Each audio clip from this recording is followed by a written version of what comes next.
This is the truth of it. Fighting leads to killing, and killing gets to warring, and that was damn near the death of us all. Look at us now, busted up and everyone talking about hard rain. But we've learned, by the dust of them all, Barter Town's learned. Now when men get to fighting, it happens here, and it finishes here. 2 men enter, 1 man leaves.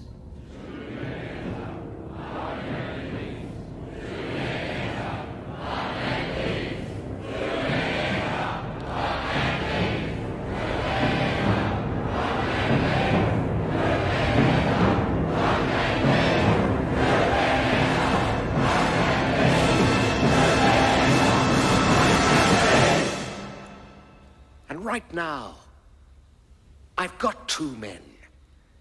2 men with a gut full of fear.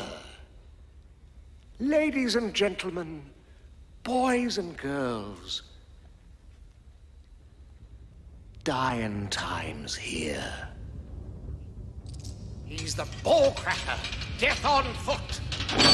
You know him, you love him. He's Jack Badelaire!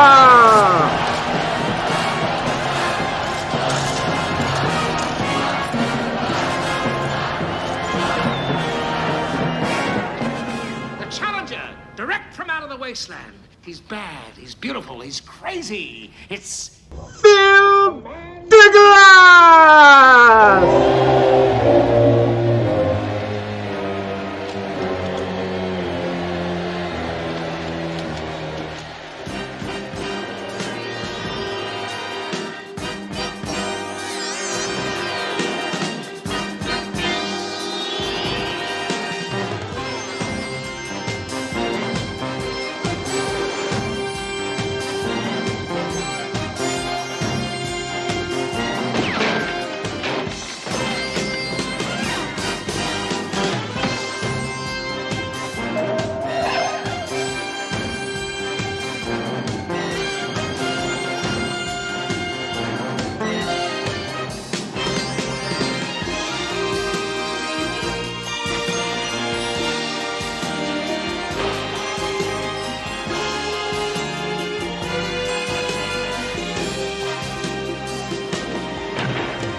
Welcome back, Tippy-Tap, Golan-Globus. I can't wait. You heard the intro. You know what's going down today. Yeah, because we're hot off the heels of our first ever Tippy-Tap crossover episode where we unite. We've always said, Griff, we're uniters, we're not dividers. We bring people together. But that doesn't get the clicks, Griff. Conflict gets the clicks. Conflict gets clicks, and that's what we're here for. We're chasing those hot clicks, those angry clicks, the clicks from the geeks in the middle of the night who need to tell you you're wrong, who need to tell you everybody knows the costume designer from X-Men also did that one movie you brought up. Everybody knows. Yeah, they do now. So we picked two of our fiercest combatants. We got an old legend, if you will, and we got an upstart, a kid who wants to unseat him, wants to Rocky him. Murray, I think you need to check your stats, though, because we had an upset recently with one of our guests, with a new show that debuted on Tippy-Taps, a little something called Matt Stud. Because Phil came out of the gate strong as a fucking ox. These people showed up for him. That's right. And he didn't just come alone. He came with a cocktail in hand. Oh, my God. I hope he has a special one for this one. Well, we'll find out in a minute here. And then, like you said, we have true champion. Right. Jack Badelaire with us. This will be his third, I think. I think he's done 3 different shows with us. I think we've done Airwolf with them. We did do Airwolf with him. And we've done Magnum with them. And I feel like there was a 3rd show in there. I don't know. He'll have to tell us. But why don't we introduce the Titans? They're listening right now while we're talking. So without further ado, people, first of all, we already had them introduced in the beginning of the episode. We'll do it again for you people who are slow. Yes. First, our returning champion, Mr. Jack Badelaire. Great to be here again, guys. Thank you so much. And our young And, upstart. Go ahead. Go ahead. Oh, I was about to say, the third show was Baywatch Nights. Yes, That's right. That's he was it. on 3. The So gift that keeps on giving. I mean, Baywatch come on. Nights. If you come back for a third show, whew, Yeah, I don't think no one's done that. no. So yeah, so we got a young upstart, the new kid on the block. He's done a few episodes with us. He's That's not right. that new. Yeah. But it's Mr. Phil DeGlass. Phil, how are you? I'm doing great. I'm Phil- really honored to be here. Thank you. You should be. Phil, did you make a drink for this episode? Yeah. So normally I've been on the show this is going to be the 4th appearance. So I'm kind of God excited. damn. Yeah. I kind 4 of times the charm. maneuvered my way back on the show with an unofficial challenge, Jack. I kind of weaseled my way back on. Usually. Yeah. We need all the content we can get. Yeah, I mean, Phil, come when we on. saw the numbers from Matt Houston, we're like, get this guy back Yeah, on. really. We're supposed to say that discreetly, Murray, not on the show. Yeah. Sorry. Oops. Yeah, so we do so normally what I do is I'd mix a couple beers together. And so I went back to that. Last time we did a 5th anniversary. It wasn't really a Matt Houston cocktail. What we did is I don't know did we ever name that cocktail? It was No, we're basically still rum. workshopping it. Still the tough- It's maybe like a grills bomb. Something. It's got to be like either 1 or 2 words. You don't want it to be wordy. The Houston Sunset? No, this is about our. It's about your show. Ours. Yeah, I know, but that's become so. Like, we've taken Houston and really run away with it. Like, The memes that came off that Dude, Houston episode. I am a scoreboard fanatic. I'm watching the scoreboards every day, and I cannot look at a team, the Houston Astros specifically, and not go, Houston. It's everywhere.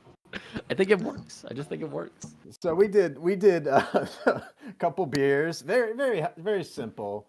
We're doing a Kona Hanalei Island IPA in honor of Magnum. Of course. Yeah, and Nice. we're gonna mix that with I try to get beers that were available to all your listeners because you guys are global. Sure. So True. I just picked the most available Texas beer, which is the Shiner Bock out of Shiner, Texas, which is about 2 hours, I guess, inland from Houston. So yeah, a little Hanalei Island IPA mixed with some Shiner. You got some Houston. You got some Magnum Houston Magic. Very nice. Very nice. I feel like that deserves a name like Houston called a sword in the Mad Houston episode, a Texas Gator Poker or something like No, that. the frog sticker. Frog sticker. Yeah. It's frog. A Yeah. Texas frog sticker. He's just a down home kind of guy. that Matt Houston. All right, Murray. All right, so the premise is we have Magnum PI, Thomas Magnum. We've got Matt Houston. Very similar characters. Very similar. From the 80s, great mustaches, charming, handsome men. But who is the better one? This is what the point of this episode is. It's Jack to champion Magnum. It's Phil to champion Houston. And to see who comes out the champion. And we got to keep. We're not going to, by the way, I also want to point out, I did have Mattingly take the cover. It's summertime. Took the cover off the acid pit. Of course. Can you put your mic down to a Griff and we can hear the bubbling of that acid pit?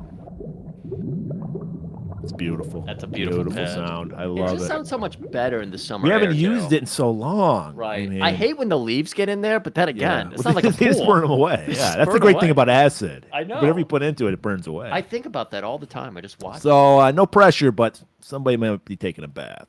But it's not up to us to decide because we are going to allow the people.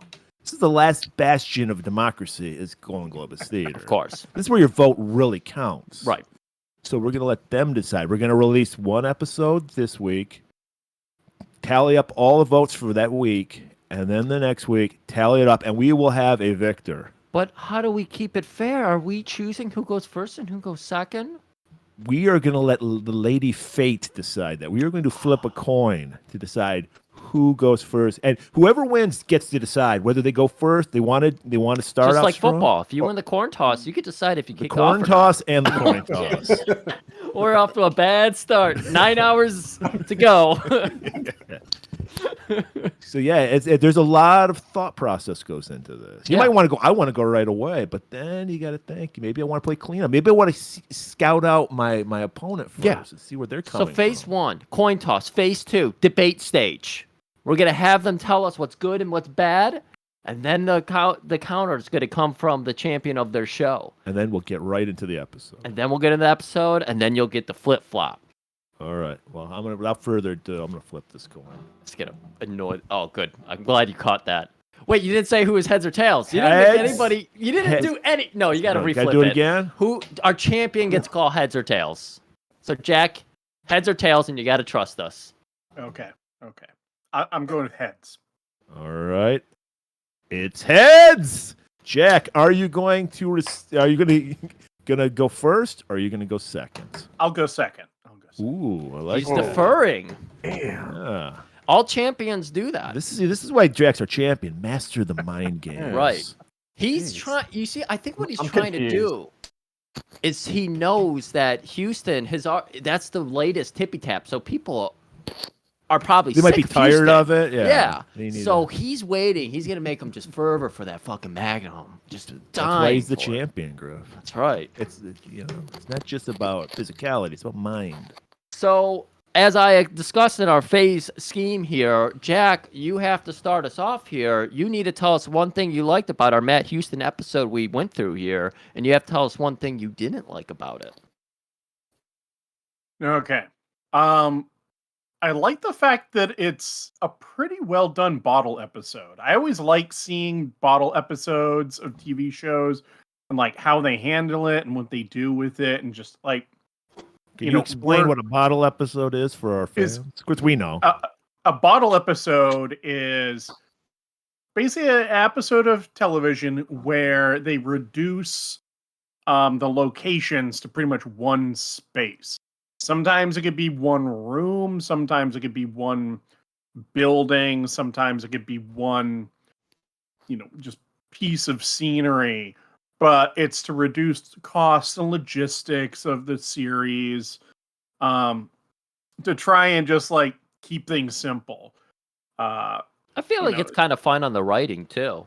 Yeah, because you have to really be disciplined about like, okay, we can't cut away to like some other location or some other like B plot that allows us to do. I mean, you can, but like it's got to be like it can't be anything too terribly exciting. Yeah. And if they do, it's usually like another set piece, like in this episode that they've used a million times before. Right. So you've got to really rely on a handful of resources. A bottle episode's being dropped off in the woods of just the contents of your pockets, and you got to come out alive. So I really like seeing, and I like that Phil picked a bottle episode for this. Nice. The thing is, I find Matt Houston just annoying as fuck. Yeah. Like he's just he's just irritating to me. Like especially that like down home sort of. Yeah, they're like, well, we used to call that a frog sticker. Where I'm like, oh my god. Like from the moment when he's in the helicopter, I'm just like, and he started talking. I was like, oh god, that's his that's the accent this actor actually was going with. Holy cow. Yeah, no, I find him just like deeply irritating. Whew. Well, we have a whole episode to go through. Words. Yeah. So Phil. Now, Jack. I don't understand. What are you trying to say to me, Jack? I don't understand. What are you trying to say? You're trying to say something about CJ. Tony is my friend, and you're insulting my friend Tony Parker. Yeah, those are fighting words, but it's okay because we'll get to Magnum. We'll get to that. Yeah, and I would have to agree. There is some maybe a little bit of annoyingness to Matt Houston, but Lee Horsley is from Texas. That is his accent. Oh God! Yes. Wow. Yes. So that's not an affectation. No, that was not an. Now CJ. Now she has an accent, but that is phony. But yeah, I see where you're coming from. But I have to say, Matt Houston wealthy. Everybody likes rich people, and you're on the wrong show for that. He's got on toast, perhaps. He's got so much money that he's beneficial to society, and just by being alive. So I don't really know where you're coming from. He's a job creator for hot women. Yeah. I mean, what would helicopter mechanics do? Yeah, they'd all be out of business if it wasn't for Matt Houston. Half his staff could be single mom, hot ladies, had kids right Saving out of high from school. the pole. Right. So I get that. That's very generous of him. Mama Novelli's wouldn't exist without him. That's right. Yeah. So I didn't know what a bottle episode was, so I can't even talk. I don't even know how to rebut that one. We're educational. Well, you don't want to rebut a positive. Yeah, that is a positive, so you don't have to rebut that one. Well, I thought it was terrible. I wanted it to be more. How dare you like that? I wish it was a bigger scale, like Hawaii. Right.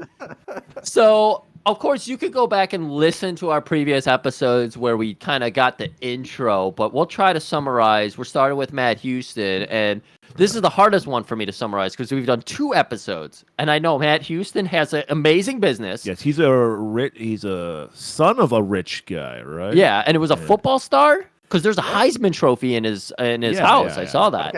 Okay. So he did win the Heisman. They actually say that in an episode or a third season episode. He probably got drafted. He probably was a boss because most Heisman winners are boss. So, yeah, probably. Yeah. He operates out of a rainforest cafe. Yes. That's correct. Yes. He flies a helicopter. He flies a helicopter. Yeah, well, this is the thing. He could just be a rich playboy asshole, but he chooses to give back. So it's like he Batman. solves crimes. He's like Bruce Wayne all the time. Yeah. But his parents are still alive. Oh, his parents are still alive. Oh, okay. Never mind. He's not Bruce Wayne then. Oh, they missed opportunity. Can you imagine if Castellanos killed his parents? It would be like the fugitive where he's chasing Castellanos. So would that mean the spirit of the man was in his mom? Oh God! Well, wouldn't it be the spirit? You would think that because he would think his ultimate nemesis is Houston. Yeah. So then the person who gave birth to him probably has his soul. That's true. We're still trying to figure out what Castellanos' thing was. If you need any kind of teaser for how interesting Matt Houston was, Houston is in our vocabulary forever. Forever. These questions about where is the soul of man? Where is it? Because after I went on my existential on it. I've been sleeping. Yeah, I've been sleeping in my defecation tank ever since. I just sit in darkness and think about where my spirit is. Yeah, it's the yin and the yang. Right. It's not the clothes, it's the hanger. But here's the question. Does the woman's soul reside in us? No. No, women don't have. Trick question. Women don't have souls. Okay, when we get into the Magnum PI episode, we'll know more about that. Maybe. Yeah. Oh, okay. All right. So just to recap, Houston is a rich guy who chooses to give back and solve mysteries in Los Angeles and employ a lot of people and keep a restaurant open. Right. Yes. So if you're new to the show, that's all you need to know about Matt Houston. The best intro you could get is to go watch Phil's Matt Houston episode. Listen, that's the. Well, you can watch it. Stare at the screen. You can stare at the screen. It's not up there yet, but you could eventually. All right, we're opening up, and just like we opened up in our first episode with a birthday party in the first episode, we're opening up with a different kind of party. I'm actually glad that Jack brought up the accents because, all right, we did episode 16, season 1, episode 16. On our last time with Phil. This is episode 15. So this is the episode before it. Oh, okay. And I can swear, was there a break between episodes? Because the accents are way less in the Castellanos episode. And everybody is leaning into an accent. Even Vinny was like, hey, forget about it. And he's like, what the fuck? So what happened, Phil? This episode is the reason I chose this episode is because it is the first episode I had ever seen from Matt Houston. This is the one that I was so impressed by. I mentioned in the episode we did last time. So this blew me away as whatever I was 8 years old or whatever. And yeah, so I really related to Matt Houston being an 8-year-old. It's really good. But yeah, I don't know if there's like a big break between. Sometimes they have like season breaks, but it must have been, because why did they? You're right. Why did they open up with a party at Houston's 2 weeks in a row? It just seemed really really lazy. It's like you're thinking, is Matt Houston one of those guys who has a birthday month, where he just celebrates every day? Yeah. I'm really curious because I know we got some people. I think Jack was interested in checking out that Chuck Connors episode. Who is? Oh yeah. Now that you've seen this one, when you watch the Chuck Connors, pay attention to those accents because I don't remember them really. No. Well, I mean, Horsley had the accent, but even his was kind of toned down. CJ's disappeared. Okay. She's all like a little bit country, a little bit rock and roll on the other CJ is a little country, a little bit of flat club soda. I'm sorry, I'm not a CJ fan. Yeah, I'm not into CJ. Yeah. I mean, she does a nice little stunt roll, which is kind of cool. That's true. Were you talking about when the explosion happened? Yeah, it blows off in her. I don't think that was. You don't think so? Very.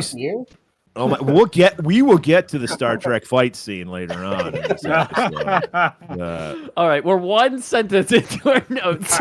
We're on pace. Well, I'm happy we're doing this episode because we finally get to meet this guy. That's a genius, handsome, powerful Murray Chase, and it's fitting because many people don't know what I look like, but I look exactly like Murray. I'm bald. I wear glasses. And so I guess this is when you think the word Murray, you think this guy. think of our co-host here. Yeah.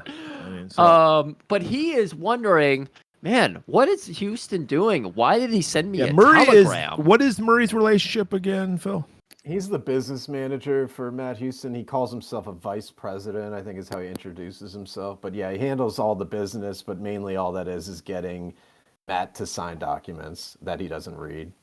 Oh, nice. Brilliant. That's good. He's like the hooker wrangler, I feel like. Yeah.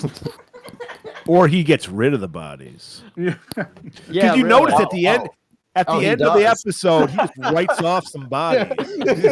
He's like, my insurance covered body removal. Blood stains, yeah. I mean, this was 70s, so it's the wild times of... This is the 80s. Oh, it's the 80s? 83, come on. Wow. I can see why Griff got confused because this might ruffle some feathers. I fucking might like the Houston theme better than the Magnum theme because to me, the Houston theme is super 70s sounding. It is. Very. And I love like 70s cops. Yeah. So that's true. Not that I'm not gonna take anything away from the Magnum episode. Yeah. I mean, it's got its qualities too, but it's a much more 80s synth riff kind of hard rock kind of sound to it. You're right. Right. Well, it's like upbeat, but it's also got that. It's in Hawaii, so it's got that laid back vibe to it. While Houston's just pummeling you. Dun, dun, dun, dun, you're just like, fuck yeah. Houston. And the action on the screen, the 3-wheeler going into the pool. Exactly. Perfect. All right. Well, I gotta say, Jack, did you notice the massive amounts of makeup that Lee Horsley wears on the show? Apparently, that's a regular thing because it stood out to me. I mean, it's television, especially of a time where, like, in terms of lighting and all that sort of stuff, like, it just happens. So I don't even pay attention to it. It took me out of it. Took him out of it. I was like, there's no way Tom Selleck would wear that much rouge. Come on. You couldn't in that sun. You can't. He doesn't have to. He's just so, oozes testosterone out of his pores. Like the makeup would just slough off immediately. He might be the original genetic jackpot. To be in that hot Hawaiian sun and just be able to... We got the shorts for it. That's got the shorts for it. And he's always in the water. I mean, come on. Yeah, we're not here to talk about Magnum. This is about Houston. Houston. Yeah. Can we get back to the winner of this? Of course. Of course, Phil. Of course, Phil. All right, so Murray, he's getting this investment meeting together. Right, and we've got guests arriving. We get very important guests. Incredibly highfalutin guests. And again, we're wondering, why did Houston send me a telegram that I need to come in? Why doesn't he call me? Why would he send a telegram? Why am I coming in on my day off? It's Sunday. I'm not supposed to be here. Don't work on the Sabbath. Yeah. And he's like, Why did he send it to me through a telegram? We talk on the phone. He's got 26 phone lines. Everyone in 83 talked on the phone, Griff. Nobody was sending telegrams. Well, the other thing to mention here is that the fact that he has 26 phone lines comes up how many times? Anybody want to guess on that? 26? That's 26. A lot of phone lines. Yeah. It's a lot of phone lines. And two backup generators. And 2 backup generators. What was that? Like, who fucking cares about that? Was he the original? He's not running a defense network. Like, if things go down at, Houston Co., like, who fucking cares? Who like, Co? Houston Inc., thank you. Houston Incorporated. What does he? It's on the building, right next Bill, to what Bank does he of do? American. What does he do to deserve a building? Yeah. Papers. He imports and exports. Okay. He promotes trickle-down economics. There we go. Trickles down from the penthouse. It's on from the top. Sometimes money blows out his open door. Yeah. Trickle down. Exactly. So not only do we have Mr. Derwin Dunlap, the inventor of the Exodus home computer. That's right. Which can fit in just one entire room instead of an entire house. We're getting Lord Malcolm Abercrombie and his wife, Lady Celeste Fitch of the Abercrombie and Fitch Empire. So, of course, their fit is tight. I mean, he's wearing, like, royal outfit. I love Edward Mulhare, by the way. Having him pop up on the screen, I was just like, fuck yes, this is going to be great. This is the second role of him playing an asshole we've had in, like, 2 weeks. He was an asshole in Megaforce. Yeah. And now in this. Oh, he's in Megaforce? Oh, yeah. Oh, yeah. He does not wear the gold spandex if you were looking forward to that. He does not. No, he does not. He will always be Devin to me. No. So they heard they got this hot tip, this investment idea, this pyramid scheme that Houston set up. Right. And they're ready to invest. I mean, meanwhile, rich people make people, so yeah. You gotta spend money to make money. Girl. That's right. So meanwhile, Houston is in his chopper with CJ, and they think they're going. Houston's like, man, I got this telegram from Murray. I don't know why I sent me a telegram. I got 26 phones. Why is he? And he's like, well, apparently the vice president, George Herbert Walker Bush, That's right. wants to meet me. But fuck that guy. I got a first communion party to meet. Yeah, so I can only dip and dive on him. I can pop in and pop right out like a brisket. Because little Tony Novelli, his first communion is way more important than meeting the vice president. Well, I guess, vice president, who cares? Well, he's a Texas boy, so of course he cares. Yeah. Aren't the Bushes from Texas? No, they stay there from Texas. Really? They're from, like, the Northeast. Really? I did not know this. I think the younger Bushes grew up in Texas. But, that sounds right. Yeah. But that's your history lesson for everybody. But Magnum. Houston is also wondering. You said it. You said that he's wondering about the fucking telegram too. Yeah. We're already fucking crossing wires here. That's why you send telegrams so you don't cross wires. So now we're back to Murray. He's welcoming more guests. First we have the Maharaja. He says, let's call me Mo. Guy in brown face. How do we feel about that, people? Yeah. So not great. Yeah. The whole, well, I don't know when I get to this part, but the whole plot of this show relies on white people unable to cross-racially identify minorities. I mean, that is the whole plan that this guy has. So yeah, we'll find very out 80s. Yeah. I gotta say, for rich people and everything, they were very understanding. They all looked at him. They're like, "Yes, of course you're Maharaja Mo." They were not like, "Are you sure you're this race?" Yeah. They didn't question it one bit. They went along. No, with they it. accepted him. Nope. It's because you accept every rich person for whatever they say they are. We do need to add that there is a mysterious device on the top of the elevator, and it bleeps and blurps every time. Okay. Anytime we cut between somebody in a different location, there is a segment, like a 5-second segment, where it's a machine engaging and then a bleep bloop. Yeah. And not only is Maharaja Mo in the elevator, we also have a very milfy looking cougar played by It's the late great Stella Stevens, former Playmate. I'm sorry, guys, they didn't have Playboy data sheets back when she was. I would have her turn-ons and turn-offs waited for you, but Yeah. I'm disappointed, but understanding. Yeah, I was gonna don't blame me. I was gonna say maybe Jack got a personal interview or something. And has some turns-ons and turns-offs. Do you, I mean, Jack? I did some Googling. Let's just put it that way. I'm gonna guess not having clothes on is one of her turn-ons. A woman who looks very good undressed. Let's just leave it at that. Was there a background she was standing in front of more often? From what I saw, it was like the 1960 Playboy shoot that she did, which was there was like a fireplace and like a home bar decor. Okay. So we can just surmise what she likes here. Fireplaces. All women do. Who doesn't want to? Cocktails, of course. Yeah. And then, you know what? Tails. She's definitely not into teases. She likes her cocktails, not her cock teases. Yeah. Men with mustaches? Maybe. Of course. I mean, well, Houston's got a mustache, and she is fucking dogging all his over dog. that. Yeah.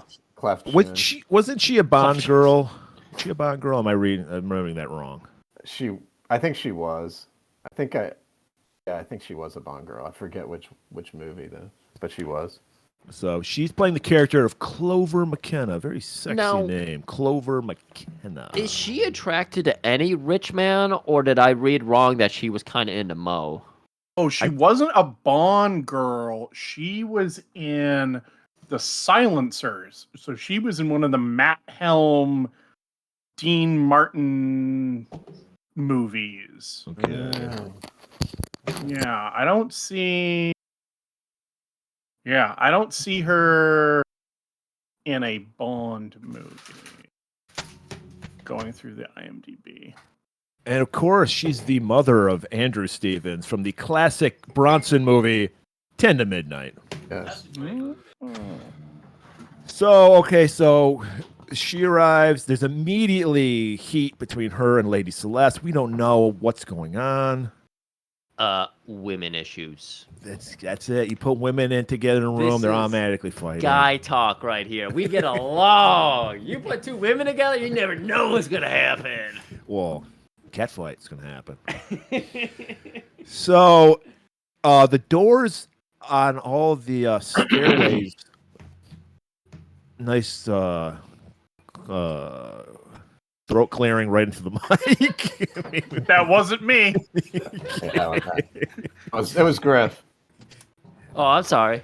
I don't remember doing that, but apparently it was me, guys. My bad. So the doors are locked now. We hear a bloop and a bleep. Doors locked. But do they have these kind of doors like in '83? On like there was like automatic locks. I don't know. I mean, he's so rich; he's way ahead of it. Yeah, exactly. Else. Just sum up everything to it. So Matt's chopper lands on the helipad, right on the patio outside of his main room, the Rainforest Cafe. I did not see the grill outside there. I was hoping to see that grill again. Did they drop that helicopter from like a crane? Yeah, it's that. Well, they're clearly on a set. So they saw like you could see like this odd like metal thing at the top. It was like a cone. Did anybody notice that? Apparently Murray did. Yeah. Well, what are they going to land a real chopper on a set? Come on, maybe. Well, I mean, look. You know what? The last time that happened, we lost Vic Morrow. All right, so that's probably why they brutal. Too soon. 40 years too soon. 40. So he lands, him and CJ, and Murray comes out, and this is where they're like, oh, it's like, well, where's the vice president? I got shit to do. And he's just like, vice president, what are you talking about? I thought you had this hot new pyramid scheme you had working on. Well, you sent me a telegram for some reason. You sent me a telegram for some reason. What the fuck's going on? And then we get that quick cut up below the helicopter. I got confused by this. Yeah, there's some weird device in the cement helipad. Yeah. The guy carved a box out of it somehow. He sawed it like Wile E. Coyote would do. It's just a saw. Yeah, it's like painted the same color as the cement on that. Yeah. Got to blend it in. And a little Nerf football shoots out of it and sticks to the helicopter. Yeah, and we're like, what? So Matt Houston, he's like, I hate to tell y'all, but I didn't invite any of you here. And they're like, what? I'm a very important rich person. How dare you waste my time? I feel like they knew each other by name, but they hadn't really met before. Well, yeah, these are the movers and shakers of the world, Chris. Of course they know each other by name. Right. We'll get to learn more about the cast of characters here in a second. I don't remember this right now. Well, because Mahajar Mo, he's just like, I'm too respectful. I won't do the voice, the disgusting voice he used. But he's just like, and I think there is a connection between us. In fact, grabs his neck. He starts to say 5 years ago, and then he just touches his neck and keels over. Yeah. The commercial. We come back. They're looking over him. He's got a dart in his neck. Makeup on this wound in his neck was pretty interesting. Yeah. And then we also learned from CJ that all the phones are not, all 26 of them are not. She tried every one, all 26. That's right. None of them are working. Elevator won't open. Yeah, they're locked. Yeah. The only thing's running is the refrigerator. All right. And so she's like, well, I'll try the radio in the chopper. So she goes to it. That sets off the Nerf bomb. Boom. Nerf material everywhere. It blows CJ away. It's Nerf or nothing. So how did you feel about this scene, Phil? You were commenting earlier. You thought that she did a great role with this. It's fantastic. I mean, CJ is already pretty square jawed, and she looks pretty tough. But this, when this thing blew up in her face, it was like Lawrence Taylor linebacker, broad shoulders, in this white cocktail dress, flipping backwards. And just the best CJ wig of all time. It was amazing. Yeah. And she didn't even sell it. She got right back up. She's just like, I'm fine. My heart starts beating again, Houston. That was the perfect CJ accent too. Yeah. My heart keeps beating again.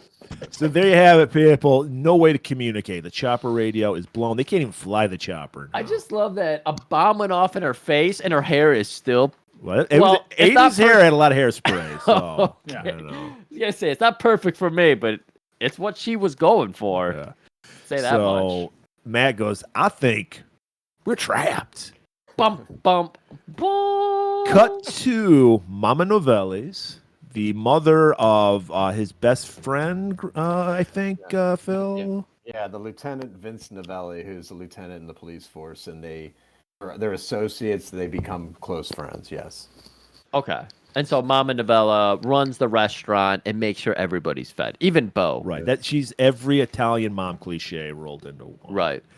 And so, like good fucking Catholics, they just had their communion. Their little boy's not going to go to hell. Did we get the boy's name? Boy, I don't know. Does the boy have a name, Phil? Okay. That is Tony. The biggest mystery. It's Tony. It's Tony, but remember at the end they call him Parker. Like they forgot. The screenwriter forgot the name of his own character. Maybe they were like, man, Tony's too on the nose for Italians. Let's ease back from these stereotypes. They changed it mid episode. This is what someone's a San Antonio Spur fan or some shit. Sorry. That was Tony Parker who got named after this episode. That's right. This was also the first Matt Houston episode his father ever saw. In France. Right. So the ranch hands, Lamar and Bo show up. I don't remember. Lamar wasn't in the episode we do. Bo was. Bo almost died in an explosion. Everyone almost dies in an explosion in Matt Houston. That's how every Matt Houston episode starts, from what I understand. Someone he loves gets hit in an explosion. That's right. This is the last appearance of Lamar. He was okay. After Bo was able to last one more just to get his face blown off. And they're like, where the hell is Houston? I don't want to be around all these satanic Pope worshipers here. And they're like, he dropped dead before he'd missed little Tony's communion. So we're like, oh, we know that's true. We know Matt. He just said, he's like, fuck George Bush. Tony needs me. Right. So we're going back over to Houston Industries, and Matt is, of course, he's a leader. He's the running back. He was the fucking bloodline of the team. Quarterback. Wait, he was the quarterback? Running back's one of the most replaceable fucking positions in Back in the day, it wasn't. Yeah, but everybody loved running backs back in the day. Phil, what position did he play back at Texas A&M or whatever he played at? He was quarterback. He was quarterback. He beat SMU, and this is true. He beat SMU in the big game.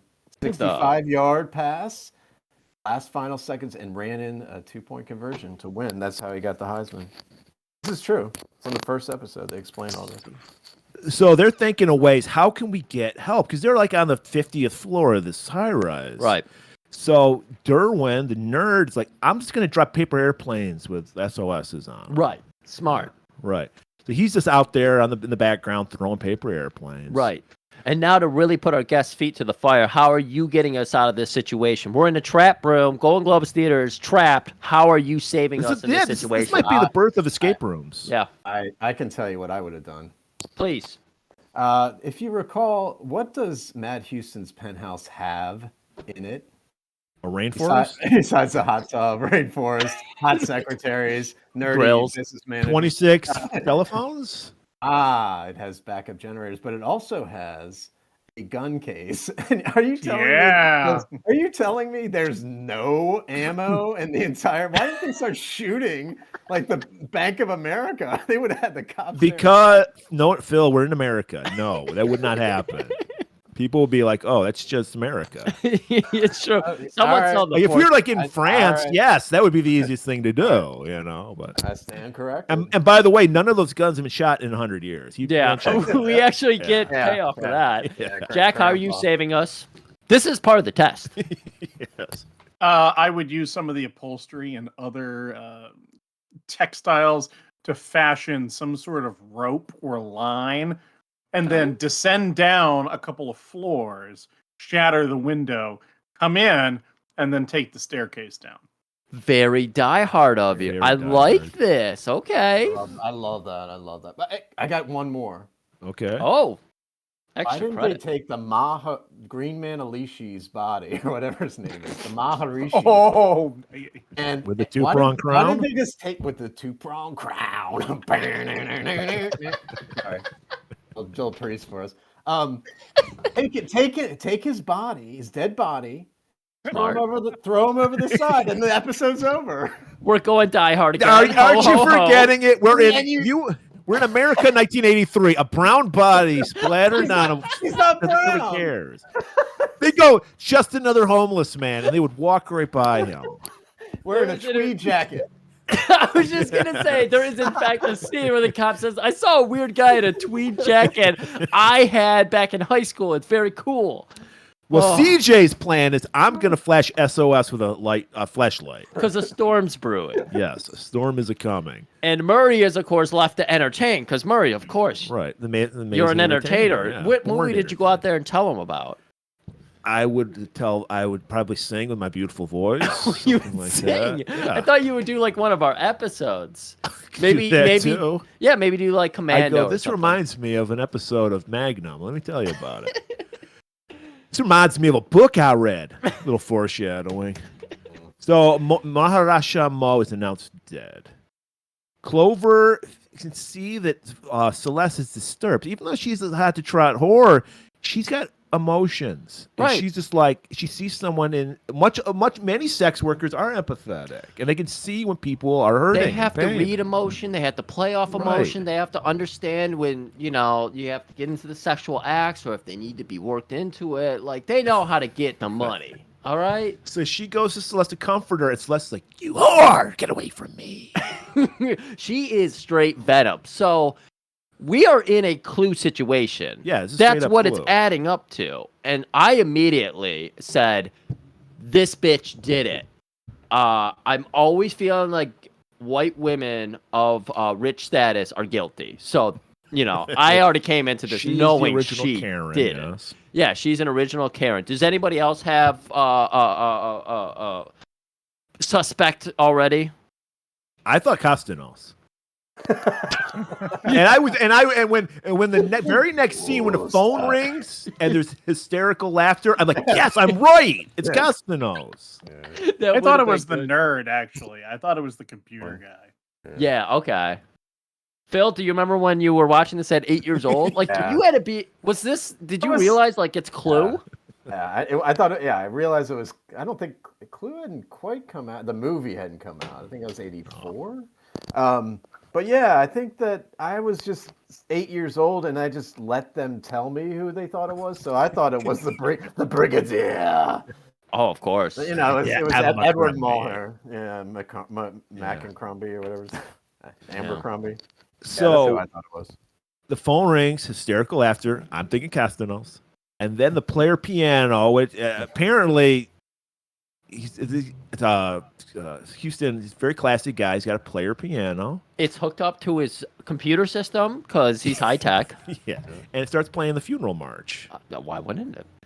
And even Murray points that out to let everybody know he's smart. That's the funeral march, by the way. And it's really nice because they use this like as their commercial breaks. Okay, walk across the keyboard. He didn't mess anything up. We're good to go. Barney is all over this. He's loving this episode too. He wish he could be on it.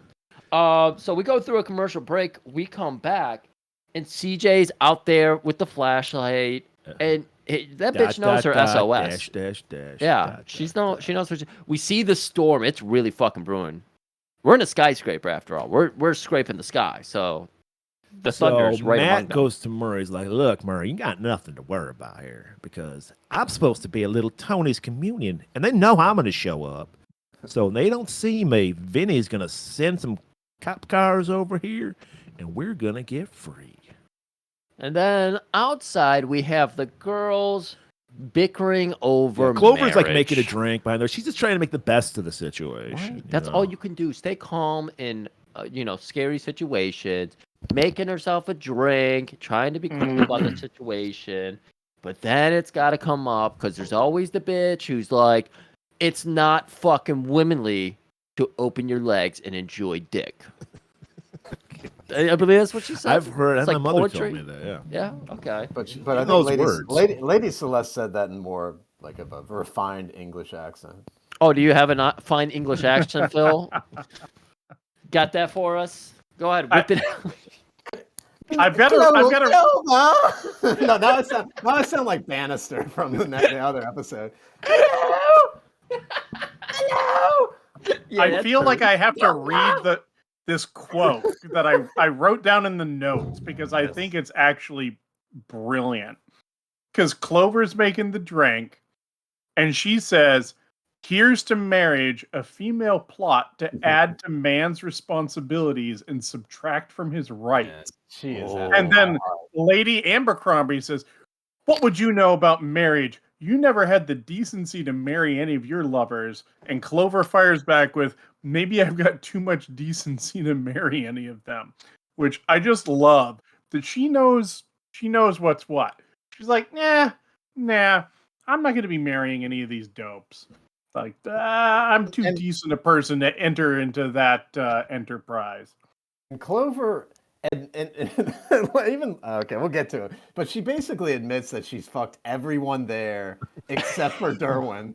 Oh yeah, it's like only that nerd over there would never get. I think didn't even Murray even hit it? I mean, it was like CJ college. Crazy. After the Grand Prix. Oh my God! He did a victory lap. Jack, thank you for that quote. That was such a good line. I did really like that one. I love that line. Matt is like, I wonder what else is this? Is your house? How do you not know what's wired up to your house? He's like, how can we escape? And then all of a sudden the lights cut out. Old wrestling trope all over the place here. Someone's gonna crawl out from under the couch or something. Right. Set up the ladders and the tables. Green mist into someone's face. Oh my God! Here we go. Back to Mama Novelli's. Bo he's frantically trying to get a hold because he's like, I gotta get the hell out of here. These people don't talk like me.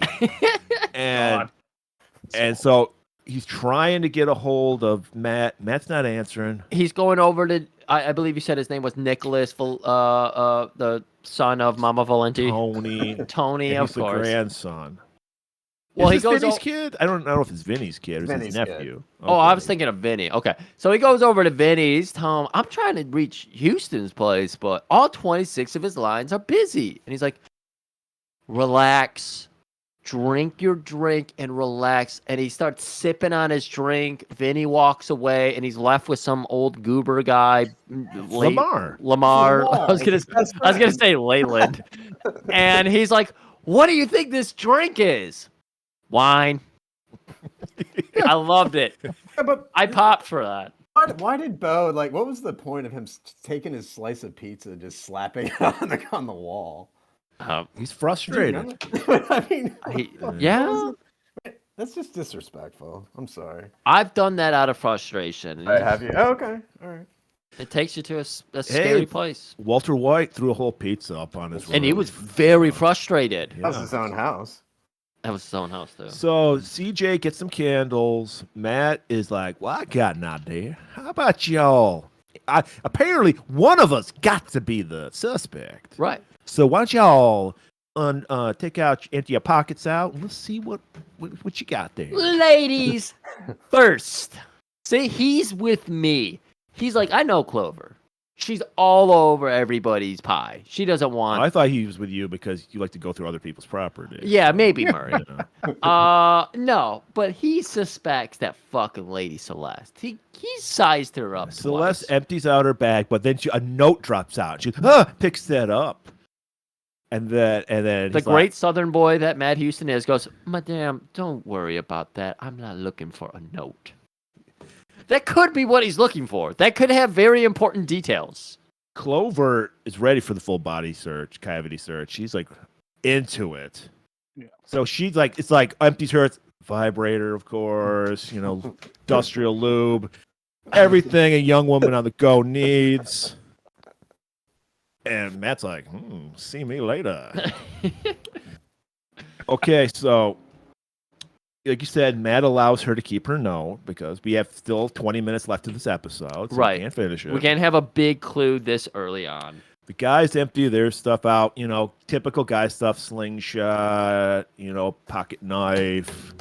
Magnum, condom. And jacks and picks a it ball up. and some jacks, guy stuff. Jacks, a snake. Someone had a frog. It was like, I don't know what that was. What are in these pockets? What is in your pockets right now? This is what guys keep in their pockets. Murray pulls out a Chinese finger trap. This is Dennis the Menace. But what's not in there? No remote and no dart gun. I like this.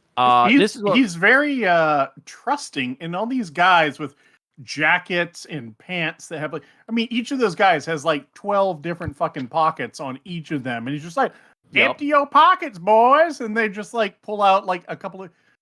Those guys can have a fucking arsenal. They gotta have Houdini's closet buried within their garments. Not to mention, you got the whole suite. You got the entire palatial residence there. You could have tucked it under a fucking couch cushion or behind the bar or in a drawer or anything. And it wouldn't have mattered.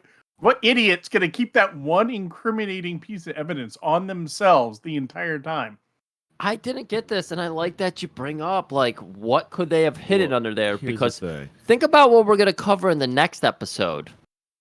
There is a certain character who hides a certain long rifle under some clothes. Yeah. Oh, Jesus. Well, here's the answer to that question. Remember, guys, it's 1983.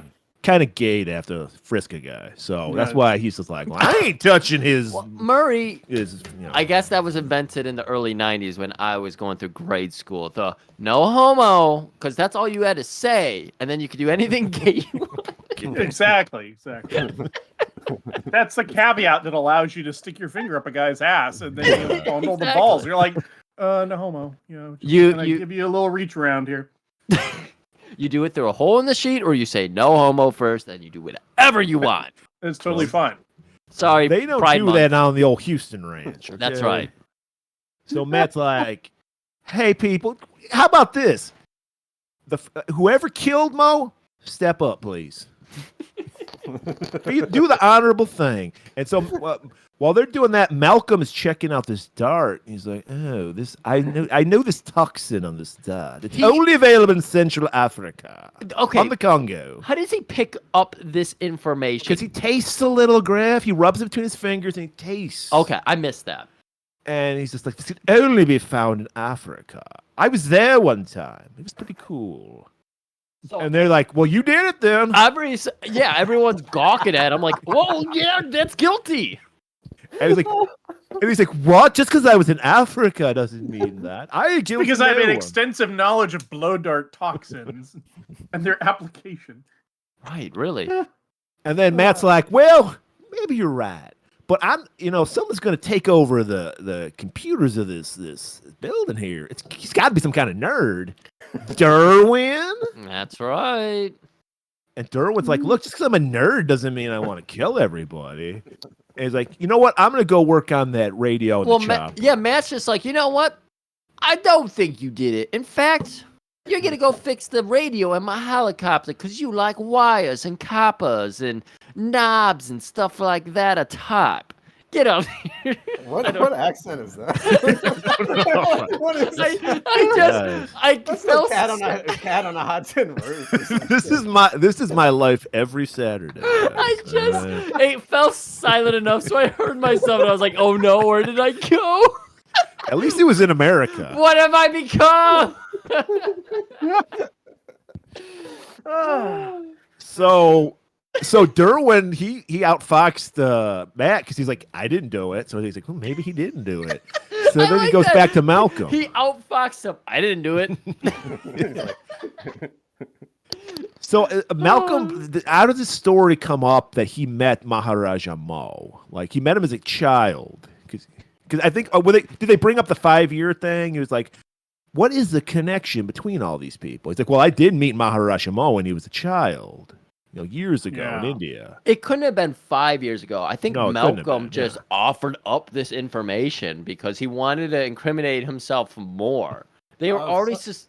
Go ahead. Celeste actually mentions it. His distraught wife says that Abercrombie had met the Maharishi before, and that he was 10 years old at the time. Okay. So I don't know the Maharishi was, but I didn't think they were that much difference in age. I mean, I'm not. I would almost bet that was like a wartime thing then. Given that Abercrombie's British, and of his age, like in the 80s, if he was like in his late 60s or so, he could have been like a young officer or something. While the Maharaja was 10 or whatever. That was just kind of like what I leaned into. It was like, oh yeah, he's British. He's talking about India. It must have been World War II or like sometime right around then. Interesting. Okay. Got all this background information, Murray. Beautiful history lesson. Beautiful history. Jack is always coming through on the history. It's always coming through. Thank you. So Derwin's like, "Hey, I think I got the chopper radio started. Matt, can you come out here?" So he comes out. While that's going on, straight out of scene out of Dynasty. Linda Evans versus Joan Collins. We get the worst stunt woman. I don't know. This could be stunt men. Cat fight between Celeste and Clover. I love the fact that it was kicked off by "You adulterous tramp." Yeah, because she's alluding to the fact that I think Clover said she fucked everybody in the room, and she's like, "Wait, that's my husband's in the room."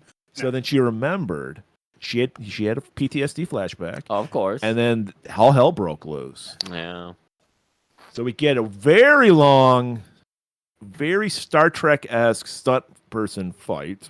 Malcolm, of course, pouring himself a drink, rubbing his crotch. The best part is he's just grinning and drinking, and which is exactly what I would be doing in his position. Well, it's all about him, so of course he loves it. If there's two women who are just gonna brawl, like I'm just gonna pour a drink and watch. I mean, that's free entertainment right there. In fact, everybody, Matt comes in, he's like, "Hey, I have the radio."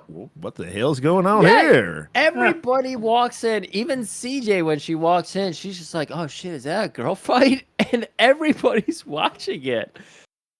Is it the Seinfeld thing? Yeah, maybe they'll kiss. Yes. Is that what it's coming to? Immediately sex will break out. You never know. So you got to like feel it out for a while. I mean, have you guys never watched a Pam Grier movie? Do you not know what happens here? We've watched a few. Yeah. Garments disappear. You're right. Well, hey. Anytime two women fight, the very first thing they do is try to rip each other's clothes off. True. I mean, that's that's true. how it works. There's rip their hair out shaking and and rip their clothes off. shaking and wobbling and jiggling and gyrating. That's what happens when ladies brawl. So that was like my first day in high school. Was two chicks broke out in a fight in lunchroom, and so everyone's watching. Sure enough, shirts get ripped off. So I think that was my first live boob I saw. Wow. Was in a lunchroom brawl. Congratulations. Thank you. So I actually rewound, like, slow mode this scene, like as one does. Yeah, please break it down for us, Busters. Yeah, it was. I really wanted to see if it was a man, because Celeste kind of looked like it might have been a man, but those are two chicks. Look, ladies can fight just like men can fight. I'm not saying anything, but they were very powerful. Not as well, but yeah, they can fight. So Celeste, I think they just break it up themselves. I don't think anyone breaks the fight up. And then everyone's like, all the men in the room are like, oh, because they were expecting some lesbian action. No, you forgot the big part was when they're choking. Like Clover's getting choked, and they're choking. That's hot. She rips off Lady Celeste's necklace. Oh yeah. And then she gets really pissed, and that shitty cake. It's on the table. Yeah. Remember that part? They throw it right at Matt Houston's boner. They're like, fuck that. He holds up something to block it, like a TV serving tray. Yeah. It cooled him off. The icing cooled. It was an ice cream cake, so it did cool off his boner. The cake just stuck. No, it just stuck to his pants. It was he's pitching a tent. It's also a good. You see, I love how this worked out though, because he's blocking his face. It hits him in the crotch. He's wearing a tuxedo, so this gives him an excuse to go into the Texas tuxedo. Yeah. So now he's got the blue jean boots, and the flannel.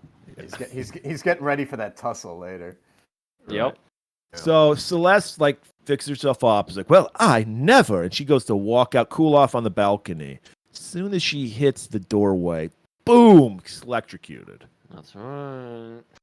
So now, of course, CJ, she's dead now. Can we go through her shit? Right. Yeah. Let's immediately look at that letter. And then, Matt's like, well, I don't think there's nothing wrong. If you're dead, we can go through your shit. We have a saying down there in Texas, if a woman dies, read her shit.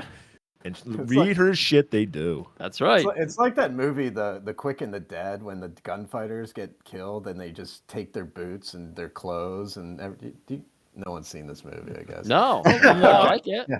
Long time. That's a Sam Raimi. Sam Raimi. So when Lance Hendrickson is killed, Ace Hanlon, he's got all those fancy clothes, so they just rip them off down to his underwear. That's what they do to Celeste. They take her boots. I mean, they take her brassiere. Yeah, everything. Yeah, of course. I mean, dead old naked. You got to loot the body. This is standard Dungeons and Dragons tactic. and then Murray's like, "Anybody want the body?" And then he just disappears for a while. He's going to do some fucking seances and shit with it. He's a witch himself, a Wiccan. I mean, we know that world from Mad Max. Yeah. You get that too in Mad Max. People taking the boots and the jackets and everything. What's a good pair of boots go to waste? Exactly. I mean, come on. I mean, they pulled that letter right out of her bag of holding. Bag of holding. Jesus. Oh my God. AKA her bra. Okay. Yeah. Sorry, my bad.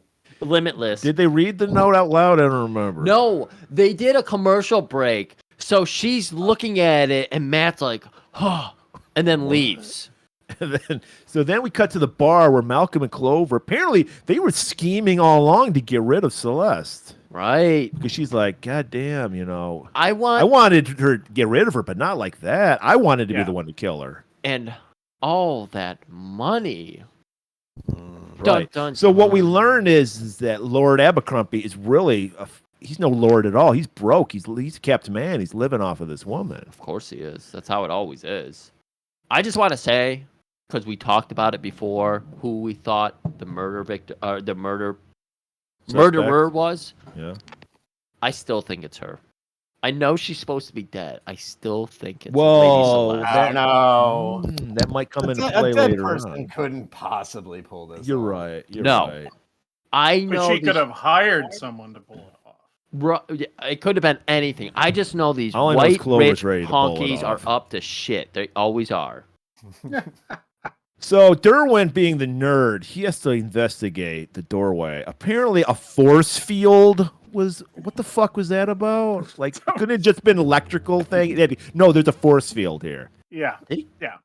I was just waiting for him to like mime, like his hands. that would've been good. No, he didn't do that. I like that Matt went over and got a stick. A broomstick. Yes, Yeah. and was it Murray who was like, "Oh my God, sir, that'll shock you." It's wood, Murray. Yeah.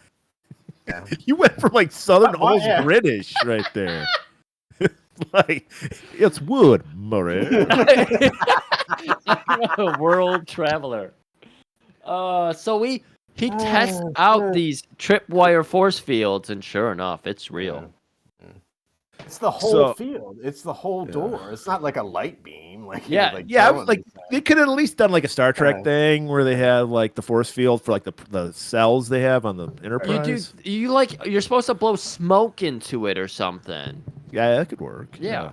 No, did not. Well, remember, this is a bottle episode. There's no budget on this one. He's got a fire. You know why? Because the next episode they blow their budget on casting Chuck Connors and going to that and abandoned going to Knott's Berry amusement park. Farm. Yeah. So. Yeah, but do you remember this weird part of this scene where like Clover wonders out loud like why they've been able to walk through that door all night? Yeah. Yes. And then Derwin like goes, the killer didn't want it that way. They wanted people to die in different ways. Like, why did Derwin? Was that like just to make you think it was Derwin? Yeah, I think so. It had to be because they're definitely trying to build up the fact it's someone on the inside. And then the episode next with Costanos, he hires a killer who kills people in different ways. So the writer of the show is just lazy as shit. Like he starts with a part. He basically cut and pasted and did find replace. Right. Next episode. He got his one good idea, and he was like, "Shit, this Run is with too it." good. Like Yeah. I gotta write multiple endings to it." People in the '80s knew they were writing shit, and they just collected a paycheck. They were like, "Fuck it, hey, I don't care." I just love that more of an audience got to see this shit, and we all get to fucking talk about it and collectively. I'm surprised. Everybody that was in their teen years at least when this was on, they're like, "Oh yeah, Matt Houston." Yeah, more people probably watched this episode than any show on today. Even right like now. peak Netflix shows, there's probably more people who saw Matt Houston. So before they can wonder about what Derwin's talking about, CJ's computer baby activates. God damn it! I hate that they call this computer baby. Well, I love the fact that the blinds turn into a computer screen. It is good. I like that. And we see on the computer screen. And all the furniture flips over. Yes. And scoots up. And then there's the coffee table or whatever, and that flips over. That becomes a keyboard. Yeah. It's amazing. And we see on the screen it says Houston 0, Revenge 2. The guilty 6 must die, including you, Houston. I still think it's Castanos at this point. Why? All So right. why? So doesn't Houston say, "Well, why am I getting special billing here?" And aren't we wondering the same thing? And then they never explain why is he singled out? Like, why is Houston the guy? Well, we'll learn later on why he's the guy. Okay, Yeah. I didn't catch that part. Okay. So the I want- screen changes, and we start seeing clips of our victims, future victims and past victims. We see Clover. She's not only is she hot in the sheets, she's hot on the streets because she's a great car racer. That's Which is usually a middle-aged woman's usually known as the best car racers for a time. Dana Patrick was like 50 when she started doing her and racing. how many races did she win? 0. I think I'm No, she won. I think she into won a the couple or house. something. But anyway, we see her, so we know she's not just a sex fiend. She also can drive a car, Right. And we also see Maharaja Mo at a parade, He's riding an elephant. And then it says, who will die next?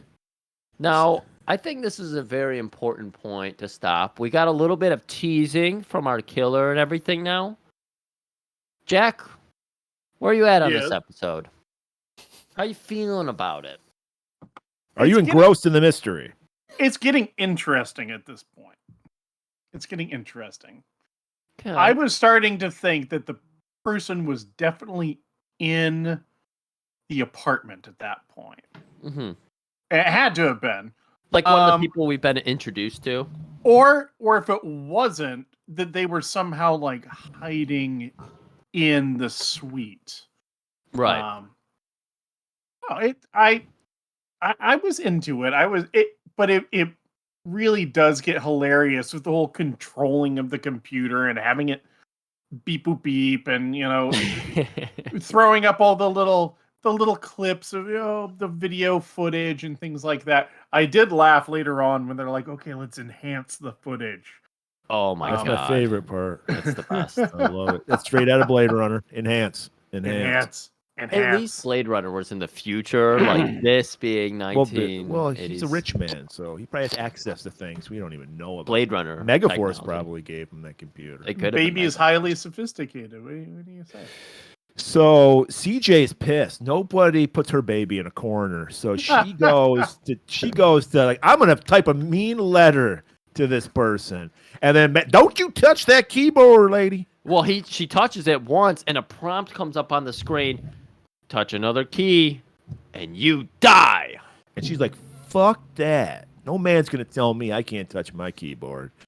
And then, like, Matt's like, no, let me try something first. And he, like, throws, like, a coin or something, and it lands on the keyboard. And then all of a sudden, a barrage of fucking bullets hit the sofa that's / the computer chair. That's right. So, cut to commercial. We're going to commercial. We're coming back out. We need a little bit more humor. Some levity. We need, because we're all tense here, guys, aren't we? At this moment. Oh my god, I'm so tense. I need something to cool me down. Some humor. So we get the old classic, straight out of the Little Rascals. We get a hot foot on Bo. Oh my god. I couldn't. So if you're under the age of 50, let me explain what a hot foot is. You put like a match in someone's foot on their shoe and then light it. There you go. Have you ever seen anybody do that? No. Ever. If you I rewound that like 4 times because I'm like, who did that? Like, I thought it was like, Tony. It was one of the kids. No, it's a dude with like a huge forearm. It's like the stunt coordinator. Like, I'm not even lying. Look back at it. It's like someone giant. Like, but it's somebody. It's they have no sleeves. So and there's no one in the whole scene that has. Everyone's wearing like a full shirt. This is some guy, like a pyro expert they had on the phone. It's also really embarrassing because it's like that match had got nowhere near, and he's wearing a pair of cowboy boots. Yes! You're not gonna feel anything through that leather. It's like, get out of here. It's so stupid. A hot foot would be really fucking good for modern age with people wearing Crocs all the time. That's going to be the next TikTok challenge. Yeah. Oh, hot footing, everybody. You heard it here. Hashtag hot foot. The next TikTok challenge. So Vinny's like, even his accent's out of control. It's like, where the hell is Houston, man? Oh, God. Like, you know what? There's no way he would miss Tony's communion.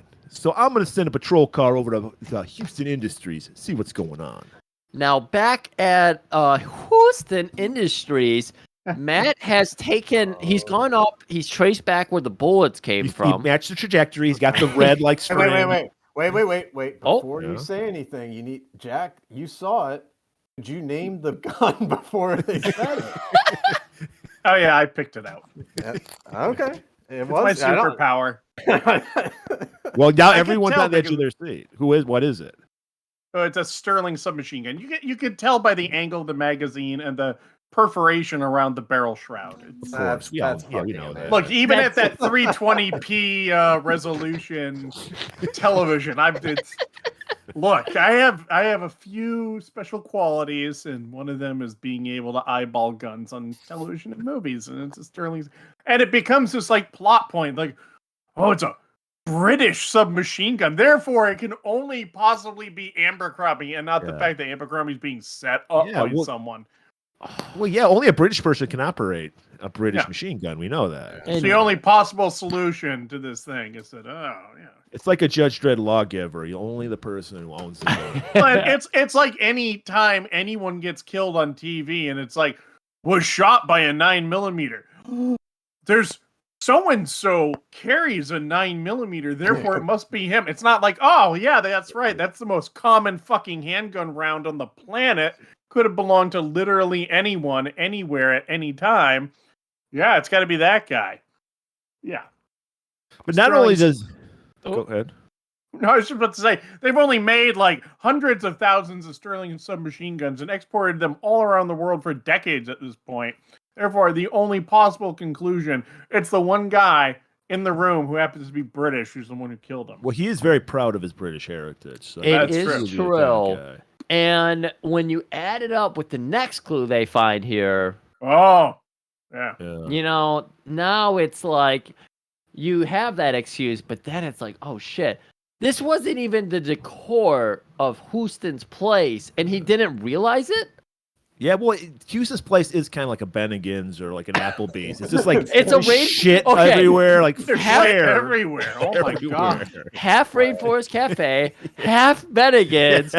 Maybe that's what he invests in. He's just like starts those kind of chain restaurants. Mad Houston Industries is actually the fucking suburb restaurant place. Yeah, Applebee's, fucking Chili's. TGI Fridays, Chili's. Yeah. Apparently, Lee Horsley, people wondered what happened to him after like 1985, and he owned a steakhouse in Texas. So he isn't. He got into the restaurant. He probably took everything from the set, and it had a saber. I'm sorry, including a saber.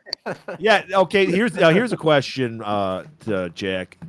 What is it? I think isn't the sword like a generic name for everything? What's the difference between a saber and a sword? It's your classic whiskey bourbon conundrum, where like bourbon is whiskey, but not all whiskey is bourbon. I'm guessing I didn't get a particularly good look at it, and it was a straight blade. But if it was considered a saber, then likely it only has one sharpened edge to it, which is probably the case. I mean, it's a decorative dress sword, but that's probably what it is. Is that one edge is sharpened. And one edge is not, or has like a false edge to it. Right. Well, it looked like that's why Abercrombie is being pedantic about it, is because it's like a British gentleman's dress saber, and so he's it's a saber. It's like, shut the fuck up. It's and a British guy has to one up the American. Well, yes, I'm sure if this was an episode of Magnum PI, Higgins would be like, it is not a sword, Magnum. It is a 1927 light cavalry saber. Well, you know what it looks like to me? It looks like a Texas frog sticker. All right. Texas frog sticker. Yeah.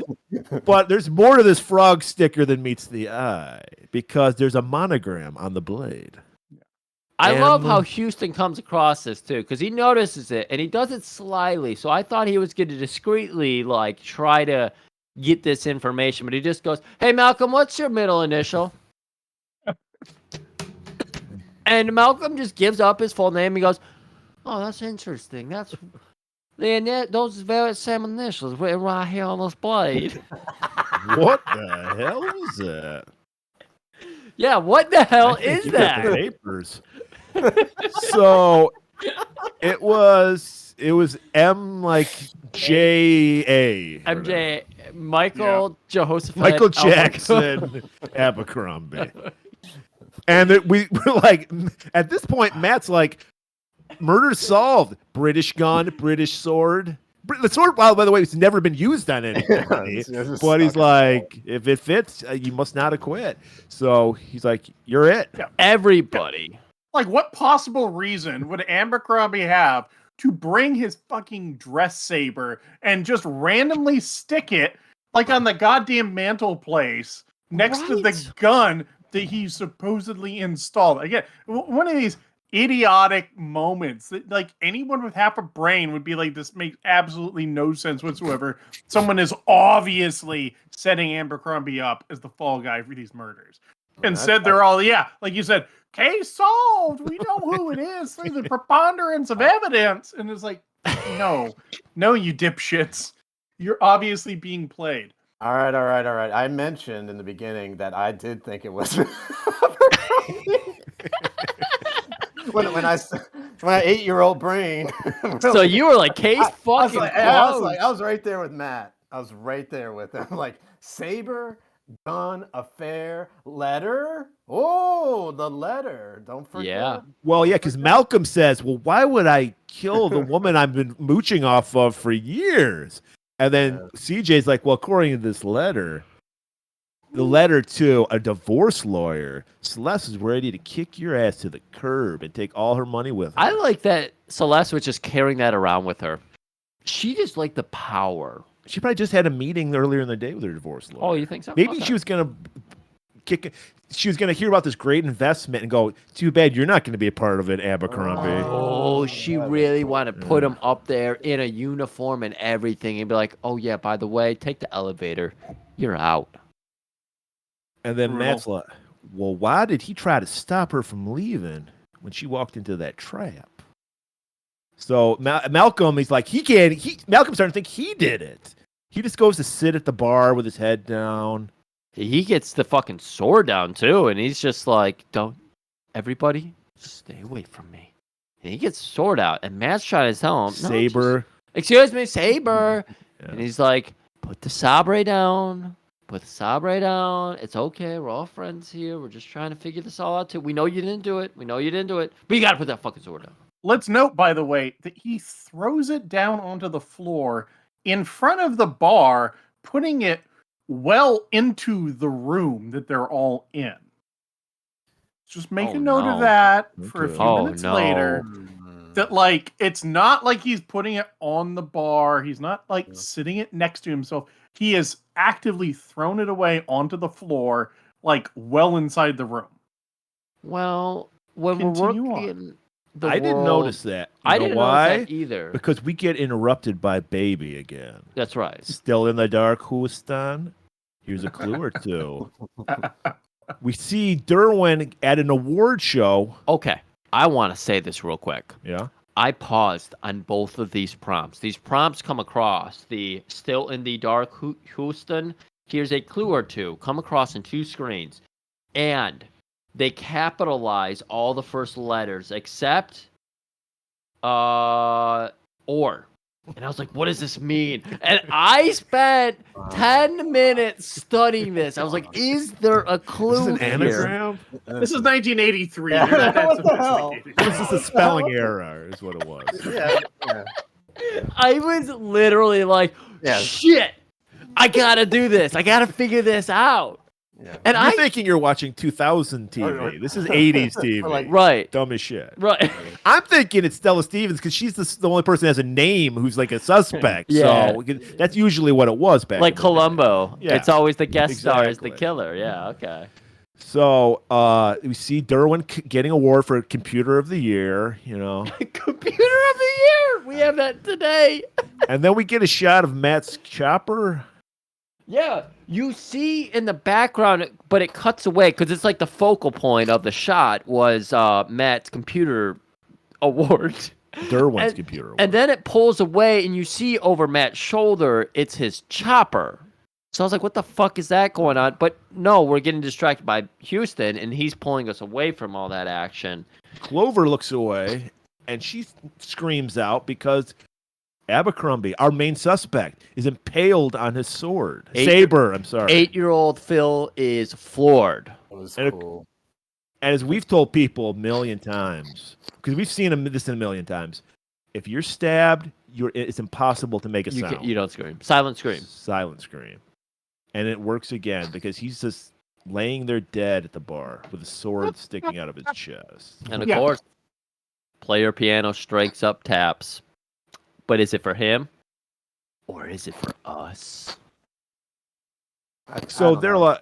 The best thing about this episode is that after all this shit they put us through, this next scene You're just like, fuck it, we're done with this fucking story. They just end it abruptly. Like We only have 40 some odd minutes. I mean, it's ridiculous. They just it's like they give up on the whole story right here. You'll see. So Matt's like, hey there, egghead. I see you won that award on computers. You must know something about computing. Computers and screens and shit. Ciphering machines and everything. Can you take control of baby? He's like, well, I can try. So Murray grabs Matt and he's like, pulls him into another room. Isn't it a bad idea to let the computer expert who could possibly be a suspect in running the computers? Everything in the house, even the saber is moving around on us. That's got a computer chip in it, apparently. Like, it seems like a bad idea to give this guy more access. This is literally the plot to a movie we might do later. I mean, you know all about what I'm talking about. Are we talking about Fear.com? Fear.com, of course. Oh my god! Why does every episode that I'm on, you guys mention this shitty movie? Murder.com. Because we want you guys to watch it. Oh, that's right. It has come up and a lot. suffer as much as we have. Oh, wait, are you talking about fear.com? No, we're talking Murder.com. Murder.com. Yeah. Which is a much better movie. It's the horrible 2000. It's got Huey Lewis and Roger Daltrey in it. That wants to entice anyone. It really does. So Matt's like, Murray, I read a book. I was in the airport stuck one time, so I bought a book there, latest Grisham novel, latest Danielle Steele, and it's a lot similar to what we're going through right now. Is the plot of this vaguely an Agatha Christie plot? Isn't there something? It is. I looked it up on IMDb, like you do, and yes, it's like 10 Little Indians or something like that, or something like. Did you? Well, do you know what it was originally called? That story. No. Okay, don't say it on the air. Just look it up. I looked it up. It's very racist. Do we need to cancel Agatha Christie? Yeah. You canceled. It's unbelievably racist. I did look this up after because I figured it was a 10 Little Indians thing, and I think they actually changed that name because it's now not acceptable. It's like what was it? The name of it, and then there were none. Yeah, and then there were none. Yeah, they changed it again. So this got made into a movie too. Yep. So it's like, get this, Donald Pleasant's in it. We're doing it. Get this, Murray. It turned out the first victim wasn't even dead. He was the murderer. Go check on them bodies, because they just have the bodies like in like the dining room or some shit.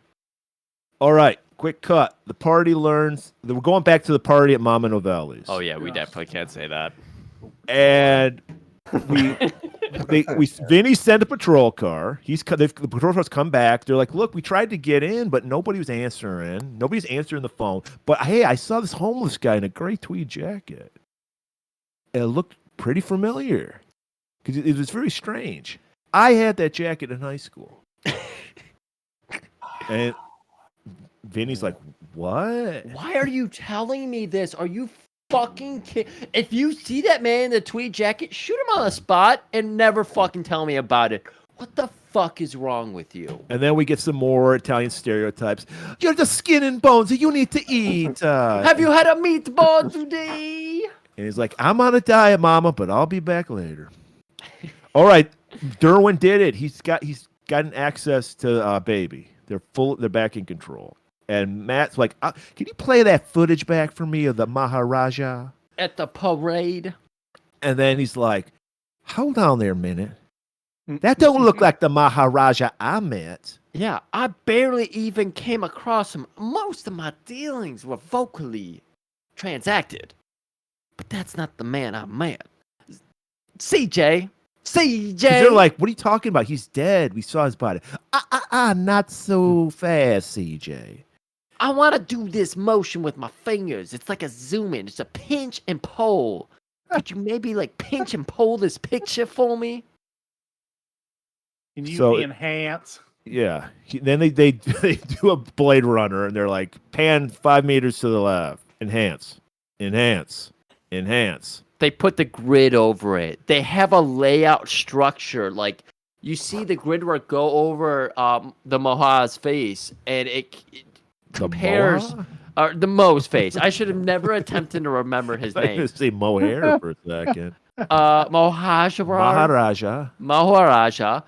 And so they have like the 2 fucking printout grid locks of his face and everything. They're swirling in circles. You think face-off's about to happen. And he's like, that ain't no Mo.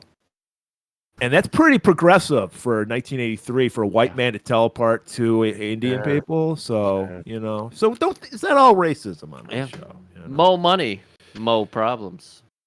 And so he's like, we learned this. Now he starts putting things together. She's like, didn't he say 5 years ago? What was going on 5 years ago? Did we know anybody from 5 years ago? I love everybody's memory here. Jack, what were you doing 5 years ago? Name one thing. Great. I went to work, I guess. Phil, what did slept? Name one thing you did 5 years ago.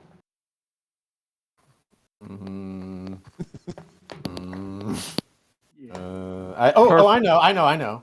Oh, I listened to my first episode of Golan-Globus Theater. Hell yeah, motherfuckers! Murray, because we know what happened 5 years ago.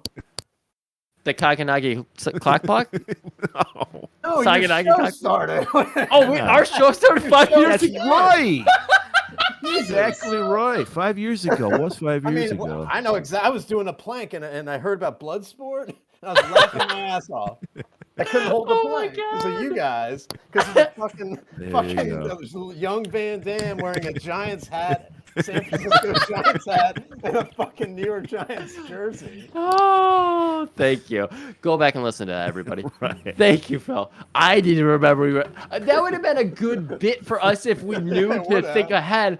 Murray, what were we doing 5 years ago? I was eating a delicious sandwich. I don't know what you were doing.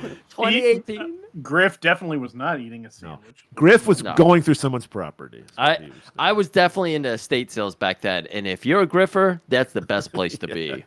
There's all those signs that say, don't look at this shit. Well, that just means you can pocket it because they're not paying attention. So Clover, because all those scenes we saw were from 5 years ago, and Clover won the Grand Prix. And she's like, you know what? Afterwards, I had a party with this guy, T. Dempster Brogan. And that name, just everyone pops up. Did you say T. Dempster Brogan? And we learned that Matt and all the guys in this room had fallen into a Ponzi scheme that this T. Dempster Brogan had, where he was going to build like a dam in like India. Yeah. But no, he absconded with the money, and they got him arrested and threw him in the hoosgow. We thought he was cellmates with what's the guy's name? Canasta. What's it? Castanos. Yeah. You never look for me for names. You know this. You know better. Unless it's Smith, I'm not gonna help you. So it's Brogan, obviously. And he had to have been faking as the Maharaja. That was him. He was in brownface. Just totally distasteful. I mean, we probably should get some like evidence of this too. Because if Mo actually was fake, was faking his death, we should probably go check on that as well. So I think there's Houston finds like a mic that he had hidden. He starts talking into it, like calling out Brogan.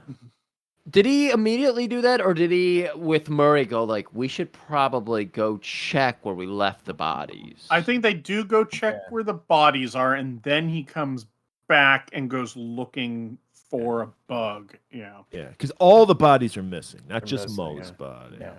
I do have to shout out the fact that Clover drove a car and won the fucking Grand Prix. Like, I want to know more about her.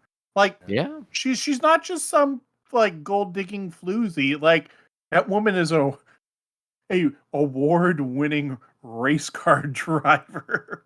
And award-winning fucking in the sack, apparently. Everyone talks about it. Spin-off. She's a lady of many talents. I would have liked a spin-off of that. She's 1960 Playmate. And also, 5 years ago, she would have been 39 years old, because I looked up her age. And 39 years old, winning the Grand Prix. It's very commendable. And she had a kid when she was 15. Well, now we're conflating the actress. Are you talking about Andrew Stevens? Kid? They're not the same. Yeah, wait. Oh, yeah, it was Andrew Stevens. Yeah, that's why they look like brother and sister. Guys, I already have the name. Crimson and Clover. Her and a redhead team up and solve crimes. That would be a fucking amazing show. Holy shit. Well, you heard it here first. Don't fucking steal our idea. Actually, Jack, you can too late. talk to I'm us. writing it. I'm writing it right now. I'm Jack, going to exit out of this interview, and I'm just going to start writing it. No, Jack, come on. Work with us. We'll collaborate. It's okay. I can multitask. I think this could be one of my erotic fictions under my erotic pen name, Raymond St. Jacques.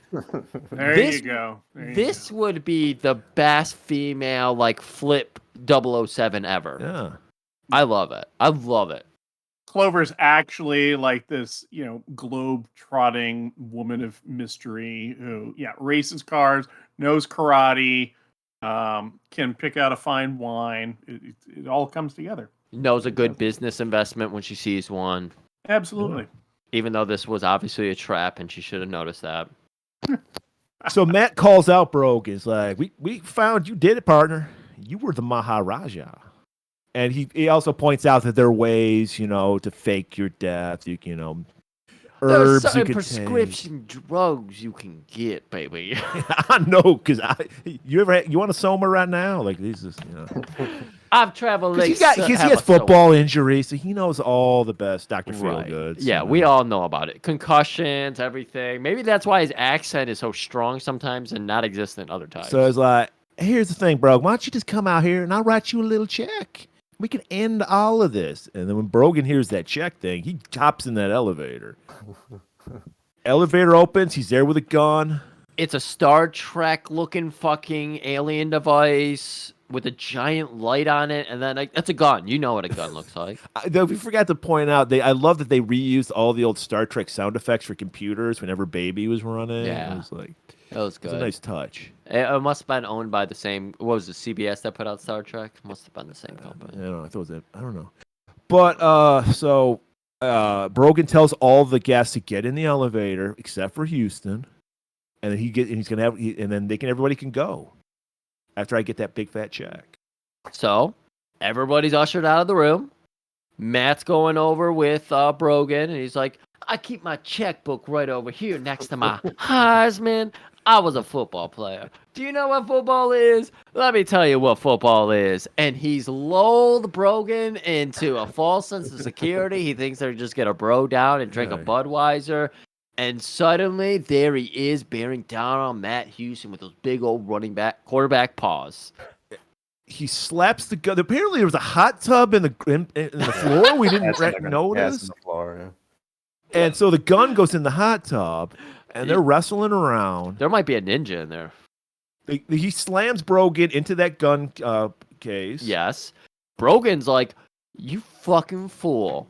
You just backed me right up into a gun. The same gun that I believe Phil was talking about earlier that he would shoot off, and alert everybody with. But we learned a little fact about these guns. Well, Houston's like, you mean that little Texas frog shooter?